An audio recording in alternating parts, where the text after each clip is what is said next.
Buletin pagi Selasa 2 Oktober anda bersama saya Fatin Hamimah Yusof. Tajuk utama pagi ini: mengejutkan, Indonesia akui boya amaran tsunami tidak beroperasi sejak 7 tahun lalu.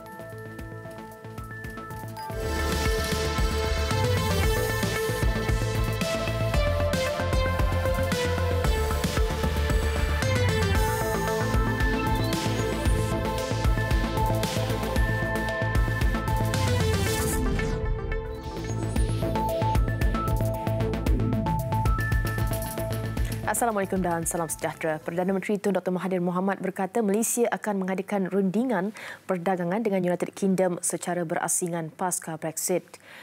Beliau berkata Malaysia berhasrat meneruskan hubungan sama ada United Kingdom berada dalam Kesatuan Eropah EU atau tidak. Ujarnya bagi Malaysia, apa yang penting ialah perdagangan dengan negara terbabit. Beliau berkata demikian selepas menyampaikan syarahan mengenai masa depan demokrasi di Asia di Chatham House, Institut Diraja Hal Ehwal Antarabangsa di London. United Kingdom dijadualkan keluar dari EU pada 29 Mac tahun depan.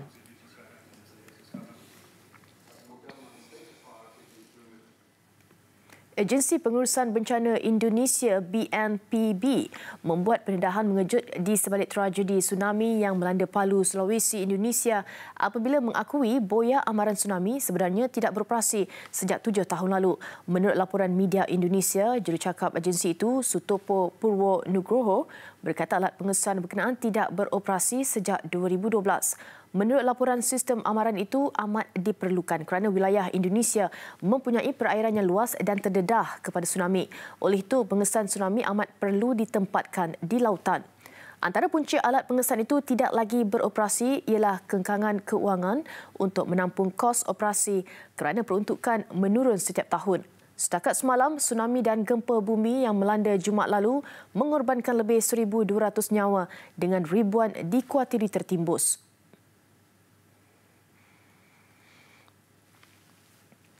Dalam pada itu, penduduk Palu kembali ke kawasan perkampungan dengan harapan untuk menyelamatkan harta benda susulan tragedi gempa bumi dan tsunami.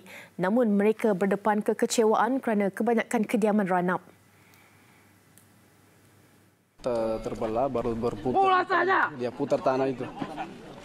Makanya rumah warga ini banyak yang di sini tak geser ke sana ke belakang. Gitu. Menurut Agensi Penyelamat Kebangsaan, kira-kira 1,700 buah rumah di kompleks perumahan Baloroa di Palu musnah setelah gempa bumi mencetuskan fenomena pencairan tanah. Kebanyakan daripada mereka tiba dengan menaiki motosikal akibat keadaan jalan yang merekah akibat gempa. Sementara itu, kira-kira 100 anggota tentera yang berada di Makassar, Sulawesi Selatan dikerahkan ke Palu untuk membantu usaha menyelamatkan mangsa. Mereka akan bergabung tenaga dengan kira-kira 1,300 anggota tentera dan polis yang sudah pun berada di kawasan terjejas.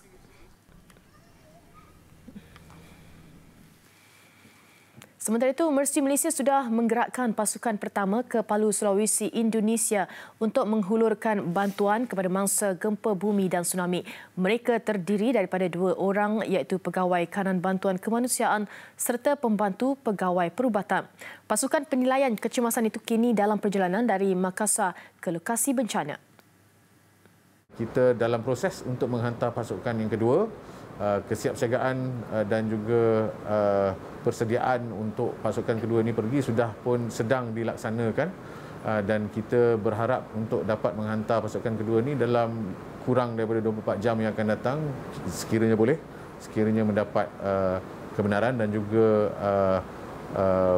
kemudahan dari segi penerbangan dan sebagainya.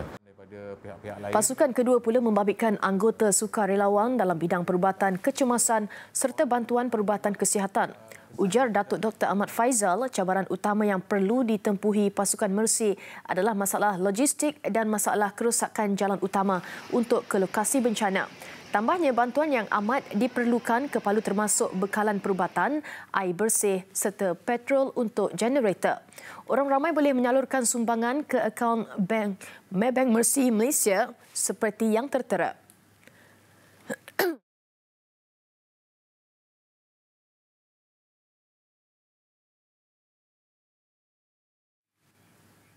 Kebakaran hutan simpan pekan di Pahang sejak Sabtu lalu dilaporkan merebak ke kawasan seluas 120 hektar dan sehingga semalam, faktor geografi menyebabkan anggota Jabatan Bomba dan Penyelamat Pahang masih gagal menghampiri lokasi kebakaran untuk mengawal dan memadam api. Untuk makluman pada hari ini kita masih lagi membuat pemantauan dari segi pemantauan udara dan kita sedang mencari jalan alternatif untuk ke lokasi di mana kita telah menghantar lebih kurang 20 pada hari ini lebih kurang 21 anggota yang terdiri daripada anggota bomba dan juga jabatan hutan untuk melihat kawasan alternatif untuk membolehkan kita membawa masuk peralatan esok Kita telah pada esoknya kita telah mengenal pasti bahawa kita akan cuba masuk melalui kawasan Seri Jelutong untuk kita memulakan operasi.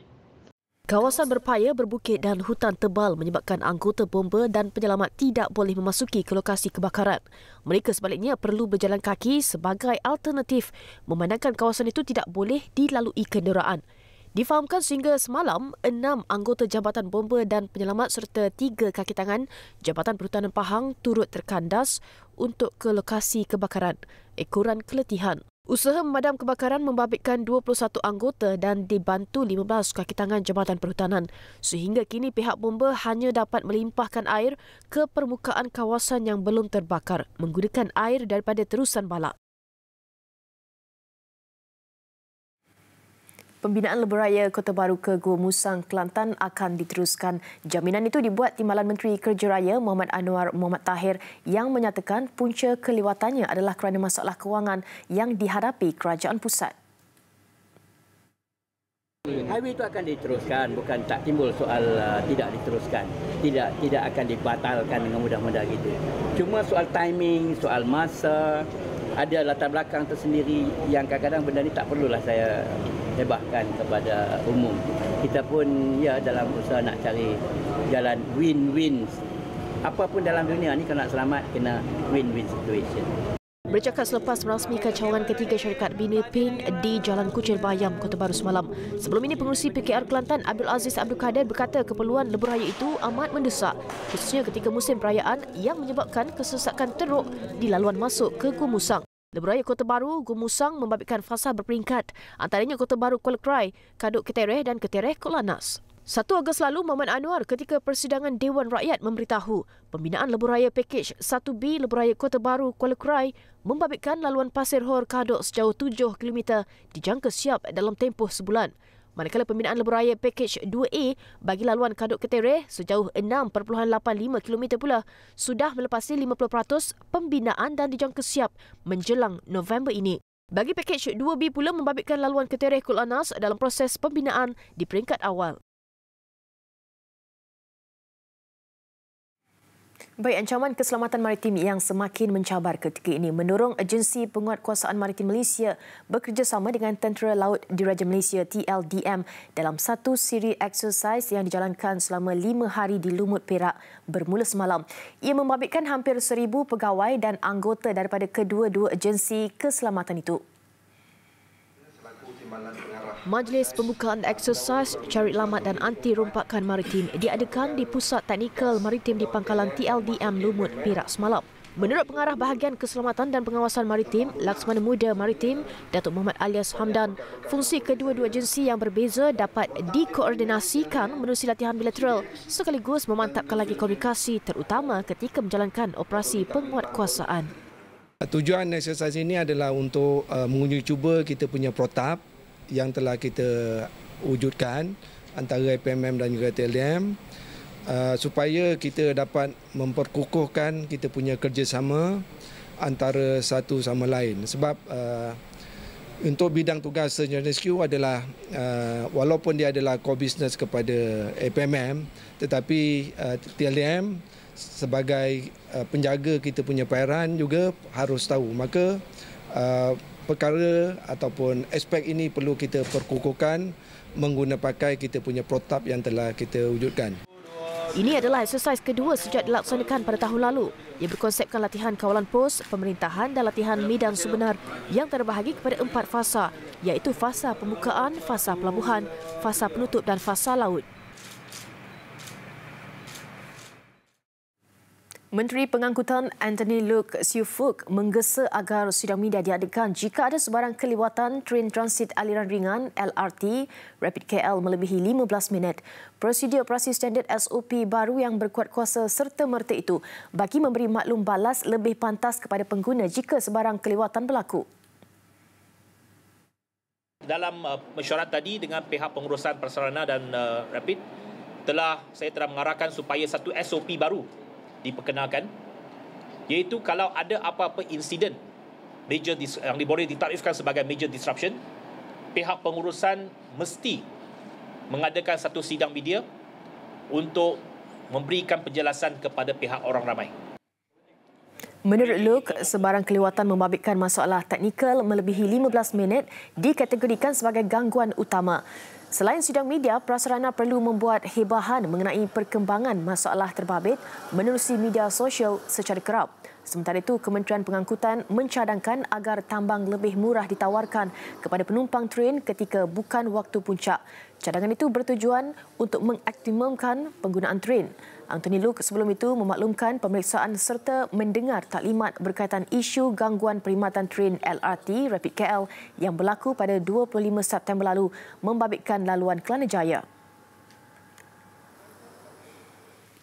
Menteri Belia dan Sukan Syed Saddiq Syed Abdul Rahman sedia meneruskan cadangan pindaan undang-undang memperkasakan anak muda dengan menurunkan had umur mengundi kepada 18 tahun. Menurutnya, cadangan itu akan dikemukakan pada sidang Parlimen tahun depan.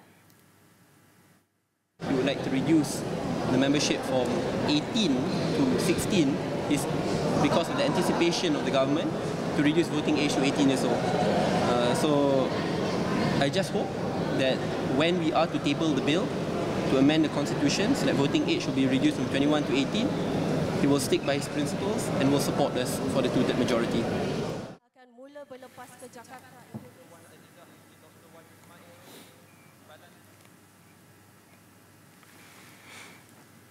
Ketua Umum PKR Datuk Seri Anwar Ibrahim merancang membawa beberapa projek ke Parlimen itu sekiranya diberi mandat sebagai ahli Parlimen Port Dickson yang baru. Jelasnya projek pertama berkaitan pendidikan akan diumumkan pada Khamis ini. Buat promosi khas Port Dickson dan ketiganya untuk satu projek pembangunan swasta dengan kaitan perumahan yang akan memberikan kemudahan pekerjaan, perumahan dan kemudahan-kemudahan yang lebih baik untuk Port Dickson. Tambahnya, beliau kini berusaha membawa promosi kebudayaan di Port Dickson bagi menarik kedatangan lebih ramai pelancong di kawasan itu. Malah beberapa projek terbengkalai di sekitar Port Dickson akan diteliti bagi dibangunkan semula. PRK Parlimen Port Dickson diadakan selepas penyandang dari PKR Datuk Daniel Balagopal Abdullah, 68 tahun, mengosongkan kerusi pada 12 September lalu untuk memberi laluan kepada Anwar bertanding dan kembali ke Dewan Rakyat. Hari mengundi ditetapkan 13 Oktober ini, manakala pengundian awal pada 9 Oktober. Panglima Angkatan Tentera Malaysia Jeneral Tan Sri Zulkifli mengingatkan warga ATM agar sentiasa matang dan bijak mengadaptasi teknologi selari dengan era revolusi industri keempat. Ujar beliau, warga ATM bukan sahaja perlu mengikuti peredaran teknologi, malah harus mendakap dan mendahului perubahan dalam penggunaan dan pengendalian teknologi. Warga Angkatan Tentera Malaysia sebagai angkatan yang matang haruslah bijak mengadaptasikan era teknologi ini dan janganlah kita mudah terpengaruh dengan informasi yang tular tanpa mengetahui kesahihannya. Saya menyeru agar seluruh warga Angkatan Tentera Malaysia bijak menilai segala informasi dan tidak sekali-sekali terpedaya atau terjerumus dengan budaya palsu dan fitnah. Selain itu, ATM diingatkan supaya berpegang teguh kepada prinsip atau amalan apolitical, iaitu tidak memihak kepada mana-mana parti politik mahupun terlibat dalam perjuangan parti tertentu. Beliau berucap sempena perbarisan Hari ATM ke-85 di Pengkalan Udara Subang. Turut hadir Ketua Setiausaha Kementerian Pertahanan Datuk Hilmi Abdul Manaf dan Panglima bagi Perkhidmatan Darat, Udara dan Laut.